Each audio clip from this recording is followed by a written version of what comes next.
Okay, well, thank you. Um, my name is Kevin Bruni. I'm the athletic director at Grand Christian Middle School. You will also see me at Grand Christian High School as I'm the assistant AD there. Um, and so we're glad to have everyone here today to hear about this. Couple ways to connect. If you are not connected to the Eagle Sport Report, even as a middle school family, I think it's great to connect to the Eagle Sport Report. It's a daily update on what's happening in the high school athletics. So the stuff that you're going to be a part of, maybe you have older kids that are nearing that age. It's great to know what's going on in the high school and where we're going. So that's a great thing to get connected to. If you want to get connected to that, you should email Carolyn Grundyk, CGROENDYK at grcs.org. I'll put that in the chat. You can do that while we're talking, if you would like. We have over 2,000 subscribers to that daily email, so it's a great way to stay connected to the community. Another thing, when you see social media on grchristianeagles.org, on Instagram, Facebook, like that, share that, comment on it. The more active we are in supporting and promoting our community, the better chance that we have to continue to grow our school and outreach in this side of the city, and hopefully make a difference for people and give them a place where they can feel part of it. At GRCMS, real quick, our philosophy, some of you are new to the middle school as your fifth grade families, but our goal is in athletics is to give the kids an opportunity to learn, to play, to grow, to make mistakes, to improve, to gain clarity on what they want to do, pursuing a sport or not, moving forward. The coach's goal is to teach students about the game, teach them the skills of the game, provide challenges, provide opportunities, and give them every opportunity to learn about themselves, as well as, and most importantly, about the Lord through the classroom of athletics. And so our coaches sign up for that. It's a much tougher job than just being a coach because we have also to include all of the student athletes in the development of their faith. And so these coaches take on a extended role on behalf of your family and your child. So please enjoy that. Our school is about Christ, community, and commitment. And so please remember that those are in order the most important things that we're about Christ first and foremost, community that we're better together, and commitment that we want to be committed to Him and to this place and supporting each other. So thank you. That's kind of our basic philosophy. We don't cut anyone. We keep everybody involved. So that's an important thing. As far as volleyball is concerned, which is why we're here today, um, it's competitive educational athletics. We're moving on for some of you from the recreational programs that we've been a part of for K to 4, where it's kind of like, hey, whatever, you show up, you kind of show up or don't show up, and like, hey, this is nice for the kids. And we take the next step, right? And this next step is this fifth, sixth grade where it's competitive athletics. We're trying to win, we're competing against other schools. We're inclusive in play, where everyone gets a chance to be part of the team, but we are also committing to something a little bit bigger. And so that means it's our first step in the competitive athletic process. You go to the practices, you don't miss them. You go to the games, you don't miss them, right? We have coaches that are hired by the athletic department and managed by the athletic department. Sometimes we still have parents, but they're hired and managed by the athletic department to be our coaches. So, it just takes kind of a step up from the recreational program. And in fifth and sixth grade, we still split kids equally. We try to get equal teams as best we can in that process. In seventh and eighth grade, we take another step where we play developmentally appropriate, meaning we have like A teams and B teams. So no one is cut, but everybody is placed at a level that they get a chance to compete at for that year in a developmentally appropriate way. And then we go to high school, which is, of course, there are cuts in a lot of sports. It's highly competitive. We still have a lot of the same goals, but it's certainly just a step up as well as the competitiveness and training and preparation and all of those things. Time requirements for fifth and sixth grade is usually 3 days a week for about an hour, hour and a half each day that we meet. And sometimes there can be a fourth day, but typically we do just 3 days. Seventh and eighth grade is 4 days always. So we take a step there before we get to high school where it's 5 to 6 days a week. And so we just kind of are in the beginning of this step up process for fifth and sixth grade. And when we do this, we need to partner with you guys. This is your first introduction, fifth and sixth grade, to how you can appropriately partner with the athletic program in Grand Rapids Christian. It's been different in recreation. You partnered in a certain way there. Here, we're going to talk a little about how you can partner with coaches in the athletic program going forward. So let's talk a little bit about the volleyball team formations. So in fifth grade, we have about 25 players. And right now we're going to have two teams. I sent a note out a little while ago that we needed some coaches. And we weren't able to glean any coaches from parents that were willing to help, or we were able to interview a few people, but for one reason or another, it didn't work out. And so we have two teams with two coaches. We're working on a third, but right now we're planning on two teams with the league. So this will be a little bit bigger teams. The team formation will happen on August 19, 20, and 21 at Iroquois. Yes, the elementary gym, Iroquois, from 5 to 6:30. And the coaches will be able to run that process and try to figure out how to split up the kids as evenly as possible. In sixth grade, we're going to have three teams. We were able to find three coaches for that. And team formation will be at GRCMS on August 19, 20, and 21. That's the first day of school. And then Wednesday, Thursday of that week from 6:30 to 8 p.m. at GRCMS. And so we're excited for sixth grade to have three teams and a little bit smaller team size for that. Couple things I want to mention. The coaches take 2 to 3 days to analyze this. They're trying to learn names. They're trying to analyze skills. We all know that some days a kid might be really nervous and not have their best day, even though they're a pretty good player. And sometimes somebody that doesn't play a lot has a hero day.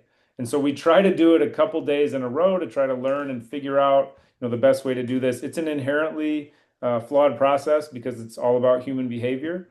And so we do the best. Our coaches are looking to create equal teams as best they can. One thing I have to say also that seems obvious, but once you're placed on a team, that's the team you're going to be on. You can't drop it. You can't quit.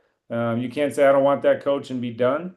If you signed up, you signed up. If we have people that decide to play or not play after that time, it's really hard for me to run a good program for you to be a part of.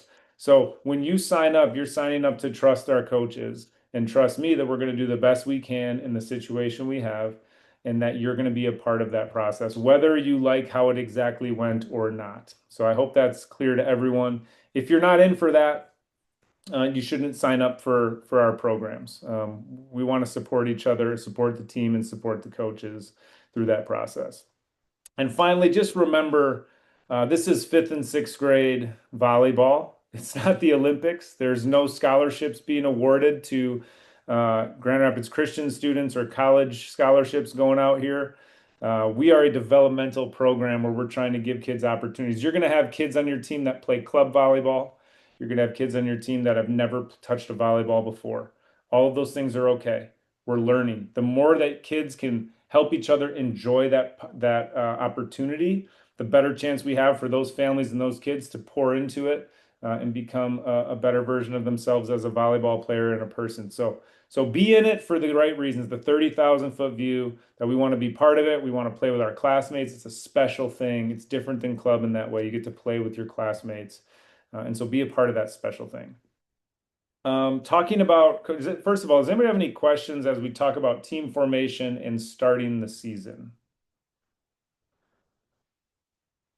If you have any questions throughout the time, you can write it in that chat at the bottom of your screen. There's a little button that says chat if you hover over it, and you can write questions in there, and I will try to check those every couple of minutes and answer questions if you don't want to stop the meeting and speak up and ask a question. So feel free to write things in there as much as you'd like. After the tryout time is done, so you're going to get fifth graders will get an email from Mr. DeBoer shortly, by the end of the week about next week's tryouts with some more details. The sixth graders will get an email from Meg Griffin at the end of this week, kind of about next week. So you'll get details. So you can expect a little more details than what I'm giving you now by the end of the week. And then once the teams are formed, you'll have a coach that's the point of contact. And I love all of you, but I can't answer all of your questions about those teams. So once you're on a team, make your first contact your coach. They're the best person to help you. If they can't help you, they'll get in touch with me and be able to we'll be able to answer your question that way. But please work through them. So the coach is your point of contact. The weekly emails will come from them through TeamSnap. Those of you who have been a part of our school know that TeamSnap is the way that we communicate in athletics. We'll continue that process. So once you're placed on a team, you will then get an invitation to join that team. Just accept it, and then you can add as many contacts as you want. Don't ask the coach to add them for you. Don't ask me. When you get the invite, you can add as many contacts to that as you would like. Okay?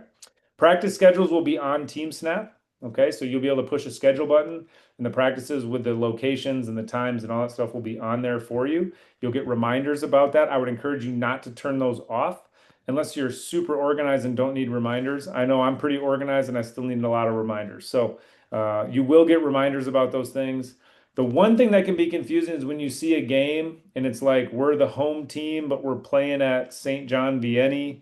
And you're like, I thought we were home. Why are we at St. John Vianney? Like the way the league works is they have host sites and there's a home and visitor playing in each time slot at that host site for that day. So we could be the home team and playing in Rockford, or we could be the home team and playing at Ada Christian. So just make sure you look at the location carefully, not if we're home or away necessarily. So just a little heads up there. And those will get loaded into TeamSnap. A note about playing time as we start talking about games. In recreation, everything was equal, right? Everybody got to play the same amount. Everything was equal. As we step into competitive educational athletics, it will not be equal. Okay, so anyone who says that it's supposed to be equal, we can agree to disagree because the league nor our school recommends that it be equal playing time. And also, I don't want you to think like I always get an email every year from somebody that says it's supposed to be equal playing time, and it's not. Okay, and the reason for that is many reasons, but one, we want to start making sure that the kids that are the better players get to play with all of the kids. Every person wants their child to play with the better player because the better player helps that group that's on the court be more successful, right? So everybody wants that opportunity. So if you do math, that means that the players that are a little bit better, that can help make things click a little bit easier, have to play more than other people play. Okay, there are minimum playing times set by the league. We try to beat those in fifth and sixth grade. We try to play it more equal than we would in seventh and eighth, where we start to get more strategic about playing time and how we're going to try to win a set. But we always follow the rules of playing time. And I believe those rules state that each player must play 12 serves in a match. So that doesn't mean they get to serve 12 times. Don't get me wrong. Okay. They have to be on the court when the ball is served 12 times during a three-set game. It's pretty easy to hit that mark. And so in fifth, sixth, it's usually not an issue. But just wanted you to kind of understand that playing time rule from the league and also that it will not necessarily be equal. And so just wanted to give you a heads up on that. It will be more equal in fifth grade than it will be in eighth grade, though. That's kind of how we coach our coaches about it, too. Because, like I said, we want to give everybody a chance to fail and succeed and learn and have an opportunity in those game situations. So let's talk about coach, who does determine playing time, right? How do we work well with coach? Okay. I'm a varsity coach. I've coached more than 35 seasons of sports, over 20 of those in our school district. And I just want to tell you that most of you did not sign up to be a coach. Most of you were not willing or able, or didn't have the expertise or a combination of all of those. And so it's really important to me, as somebody who is a parent, who's an AD, and who is an active coach, that you understand that because you didn't sign up to do those things, you don't have the opinion that you may think you do when it comes to talking to coaches about playing time or strategy or coaching. Okay? And we're going to tell you that from fifth grade through 12th. So this is the first time some of you might hear that, but it's not okay to talk to your coach about playing time or strategy. That's up to them. If you have questions about things, you can certainly ask questions, but working with coach is much different than approaching coach after a game or after a practice and telling them why they're wrong. It's also different than intimidating them with an email or a text message or something like that, or posting something on social media about them. Those things are way over the line, and something that we don't want to have happen. I can just tell you, as a varsity coach with all that experience, I mean, I've even been fortunate enough to be in Final Fours of basketball with our school and state championships in golf. And every time a parent emails me or texts me, I am deathly afraid of what is behind that, because I have been conditioned by all the parents who came before you that you're going to blast me for something. You're going to try to crush me and intimidate me in some way or another. And I just want to encourage you, that's not how we work with coaches at Grand Rapids Christian. I want every coach that comes here to say the parents are great and the parents are supportive and the parents are helpful, and especially in the middle school where the stakes, honestly, people, are not high. We're just learning and growing. So please make sure that you hear some of those words today. If you have questions about how to interpret that, feel free to give me a call or stop in and talk to me. But just making sure that you understand, like, just as we are here as coaches in athletic department to help your child on their journey to start competitive athletics, right? Sometimes we're on the journey to help a coach learn how to start being a coach in competitive athletics, right? Like, these things parallel each other. If the coach destroys your child's spirit, your child's not going to want to play sports. If the parents destroy the coach's spirit, they're never going to want to coach again. And I'll tell you what, we're having less and less people that want to coach, right? So we need to be someplace different, right? Where we can help support coaches. They're not always going to be right. They're going to make mistakes, especially our younger coaches or newer coaches or parents who are deciding to help us out and they don't have a ton of experience coaching strategy and matches. And you've watched every volleyball match for the last 6 years and you know exactly what should happen, but you're not the coach. You got to remember that. You got to provide grace and you got to provide patience. And I've been there. I'm a parent, I'm a basketball coach. I watch my son from the sidelines as a varsity basketball coach, watching him be coached by fifth and sixth grade coaches. And sometimes that was very hard for me. But I remembered I didn't volunteer to coach. So I have to remember kind of where I'm at. So be grateful. Start with trust. I ask coaches to trust you, which is hard for some people because of their past experiences. So start with trust. Give them the benefit of the doubt that they're here because they love your kid, they love the Lord, and they want to help your child have a great experience. They're not in it for the money, they're not in it for the power. Make sure that you understand they're here to try to help your child the best that they can. Okay? Remember what a great experience is. We have this image in our minds that a great experience is when my kid gets what they want, they have a ton of fun, everything goes right, they win, they hit the winning shot, whatever it may be. And I'm just here to tell you that you all know that the best experiences that kids have and that you've had often include challenge, adversity, difficulty, and failure, and what happens after that to overcome those things. Right? There is no movie in the world that starts out great. During the whole rest of the movie, everything is great and the end is great. No one would watch that movie, right? Drama and challenge and adversity and difficulty are part of every great story. So I would just submit to you that a great experience, if you want your child to have a great experience, my prayer is that they have all of those things.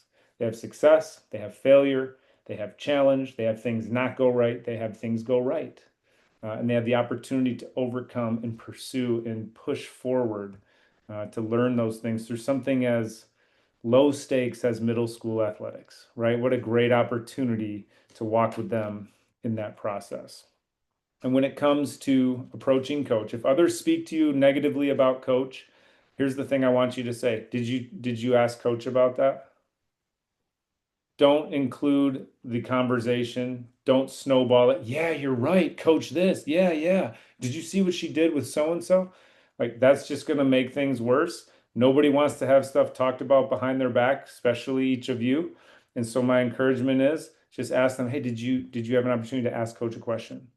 And when you go talk to coach, set up a meeting, right? Don't do it after the match or after the game, and make sure you lead with questions instead of statements of what you say are true. Make sure you ask questions because there's often a lot to the story that we don't understand. Um, so that's kind of about working with coach, kind of trying to frame for you how we can be different as a Christian school and how we treat people. And the last part of this is that we're all spectators as well, wearing Grand Rapids Christian clothing in gyms. So a couple things to remember about being a spectator as you enter educational athletics. Number one, there's a fee at all of our games, okay? I will never ask you to give money to the athletic program at Grand Rapids Christian Middle School. If you would like to, you may, but I will never ask you for it, okay? The way that you support our program is to pay your $3 fee at the Graciac events, right? That money that you paid to me at the Grand Rapids Christian Middle School gate, that goes directly to our program to support all of the equipment needs. You'll notice we have the best facilities, the really good uniforms. We have the best balls, the best nets, the best everything throughout the year because you guys come and pay that $3 to watch your child. So just know every time you come to watch, that money is like a donation to our athletic program. Okay. And so please make sure if you're able to pay that $3 that you pay that for us so we can support the program. Conduct. We represent Grand Rapids Christian. We represent Christians in general as we go to gyms, right? We represent them to our kids, to our coaches, to the officials that are there, and especially to the other schools that wonder what we're like. Everybody has an opinion of Grand Rapids Christian, and most of the time their opinion of us is not what we truly are. And so each time that we publicly get a chance to go to a game and wear a C or wear this blue shirt and cheer, we have a chance to put Christ on display in a way that people can be proud of, that we can be proud of, and that God can be proud of. So please make sure that you cheer for our kids, not against other teams. Make sure that you're supportive of our teams and our coaches. And that when you don't have anything good to say, my mom used to say to me, don't say it at all, right? It's a great phrase from my childhood that I think is really important for us too. So be neutral or encouraging at the games. When it comes to officials, we have an extreme official shortage. We can't even get officials at all of our high school games. What kind of, which officials do you think we get at the middle school games? We get the ones that are learning, just like a lot of times we get coaches that are learning or parents that are volunteering or something like that. We all have to take that together, right? Officials, you never fully agree with the official unless they call everything your way, which they will not. So just know that coming in, the winning and losing is not on the official. I would expect it to be flawed officiating, right? As people are learning to be an official at the middle school level. And make sure that no matter what, when you see those people, even if they're the worst official in the history of volleyball, you say to them, thank you for officiating today. We couldn't have had a game without you. I appreciate it.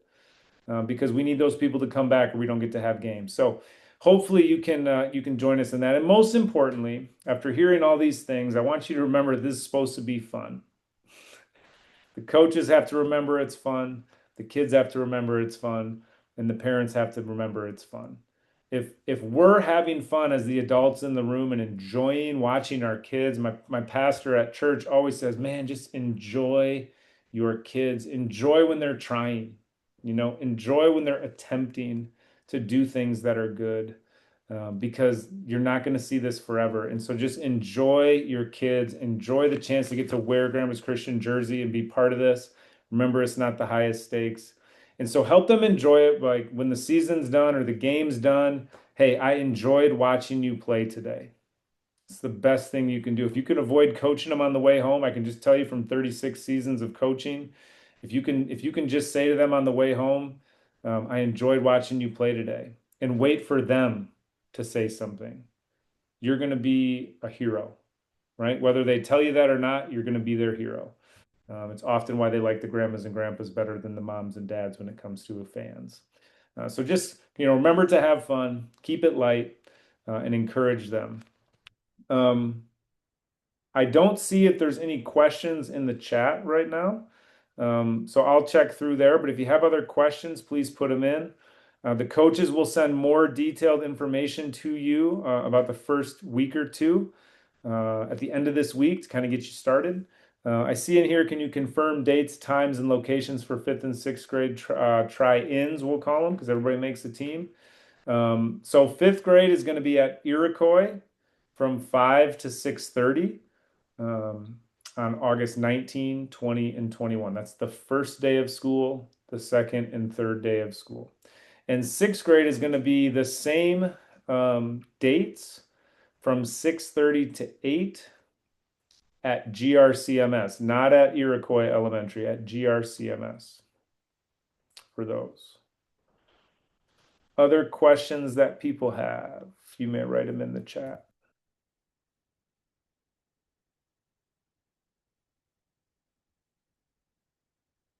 Okay, well, we are honored to have you as part of our school. We hope that we can put Christ on display this year. I look forward to seeing you in person. I don't know all of you, number one, so please introduce yourself to me when you see me at the events. I'll be at all of the events at some point or another. And so if you see me, say hello, introduce yourself. I'd love to meet you and spend time with you at Grandma's Christian. We want our parents to be part of our community. We don't want to keep you at arm's length. We want to invite you in because the most successful programs in the country are the ones that have positive parent engagement. So we want to be part of this whole thing together and working to partner together. I see any equipment you need to purchase. Um, it's good to have knee pads, I'll tell you that. It's not bad to have the little arm sleeves, but we do use a really light ball in fifth and sixth grade.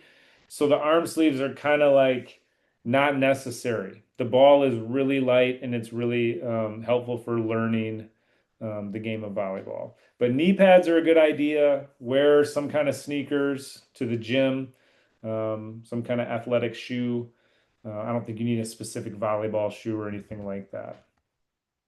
Um, Sixth grade, like I said, Steve DeBoer will send the note for fifth grade, so you can respond to him with questions, and Meg Griffin will send the note for sixth grade, so you can respond to her with questions as well.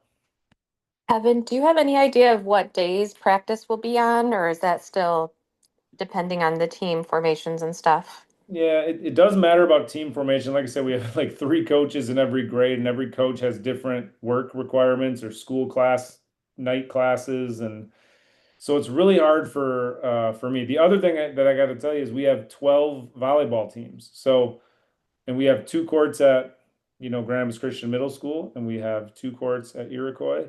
And so I play a lot of chess, trying to keep times and gyms consistent. But the league hasn't given us our game schedule, so we can only plan out practices before the first game at this point.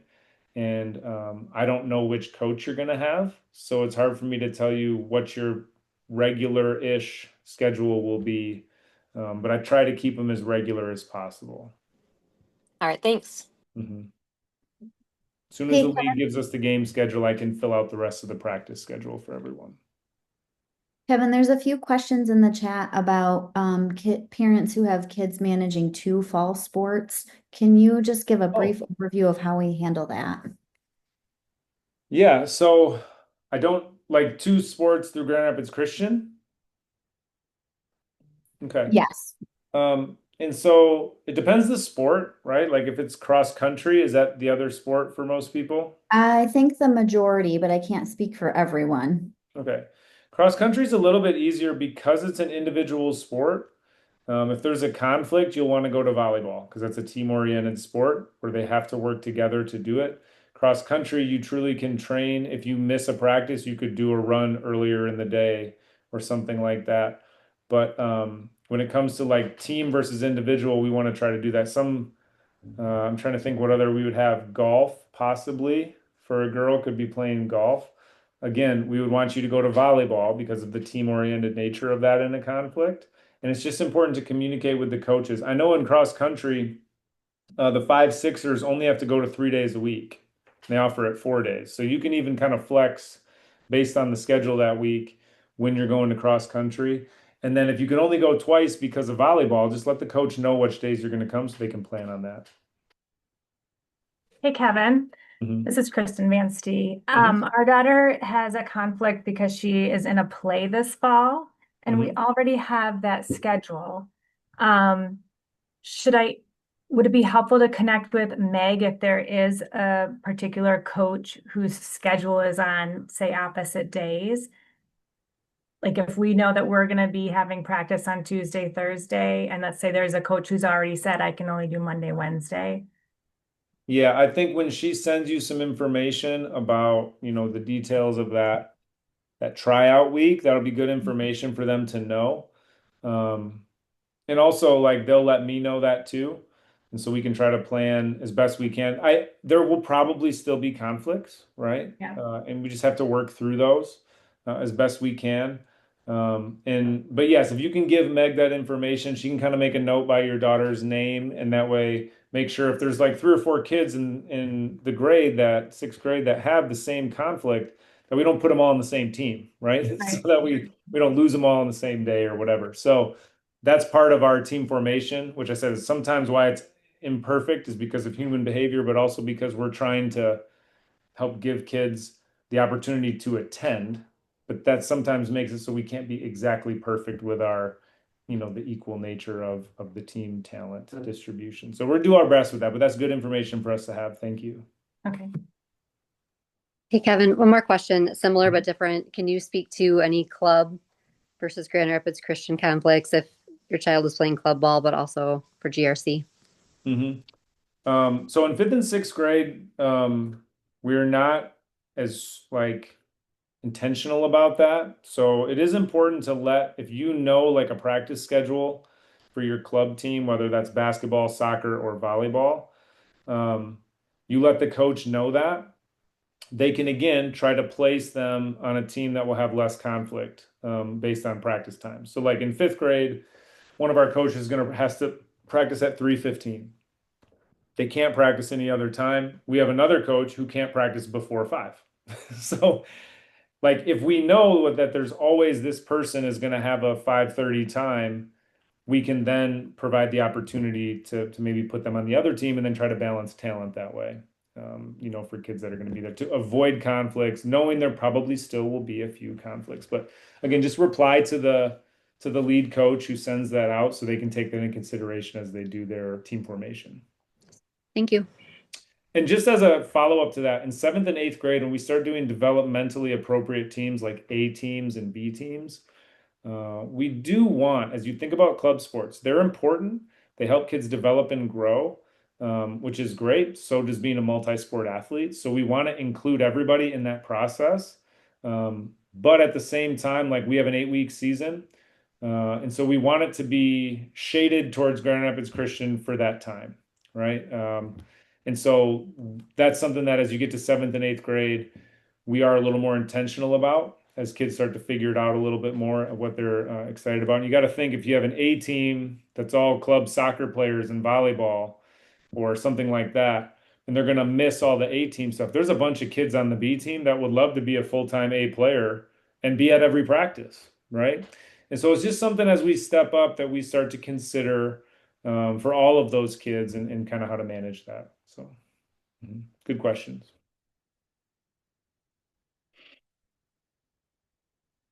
Okay. If there's anything else, feel free to send me an email. I've emailed you all a few times, so please don't hesitate to reach out. And if you have questions about tryouts or things like that, just wait for Coach to email you the end of this week and send any questions you have to them. That's a little better for me, just to be honest. This week I can get a lot of email coming through this week. So if you can hold off till you hear from your coach, that's probably the best way to get a quick answer from someone. So thank you so much for being here. We appreciate it. And I look forward to seeing you all in the gym soon. Take care.